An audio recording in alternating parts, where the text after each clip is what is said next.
Pemerintah Kabupaten Lebong ikut serta mensukseskan dan mendukung penuh Prabumdes Mentari Uram, Desa Kota Baru, Kecamatan Uram Jaya, Kabupaten Lebong, dengan program MT2 sebagai upaya peningkatan kesejahteraan masyarakat pada Rabu 23 Juni 2021 yang dilaksanakan di Desa Kota Baru.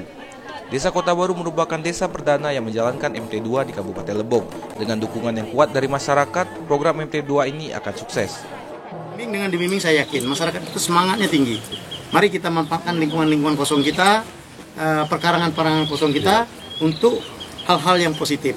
Dalam mendukung program MT2 ini sebagai upaya peningkatan kesejahteraan masyarakat ini, Bupati Lebong menegaskan kepada Dinas Pertanian maupun dinas-dinas terkait untuk membantu dan mendukung program ini sebaik mungkin.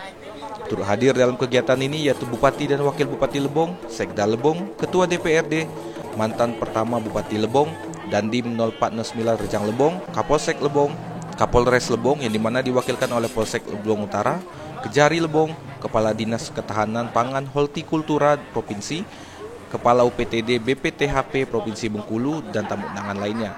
Ketimbang kita di daerah yang ketinggiannya di atas rata-rata 700 meter dari permukaan laut. Jadi kita jangan mentang, oh ini milik Kasila, jangan. Karena program ini untuk disukseskan. Namanya apalagi bibit. Bibit ini, oh cabai, boleh di daerah sini. Dalam kegiatan ini juga disambut dengan meriah oleh masyarakat dan didampingi dengan silat tradisional.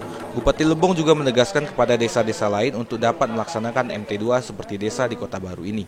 Alhamdulillah dalam rangka ini kegiatan ini dapat sukses berjalan dengan lancar sampai dari awal sampai akhirnya tadi. Mudah-mudahan dalam kegiatan ini harapan kita nanti ya tujuannya untuk melaksanakan gerakan ini kan panen 2 kali bukan saja tanam 2 kali. Insya Allah itu akan terwujud di Kabupaten Lebong. Dari lokasi, Widya Susanti, Lebong TV melaporkan.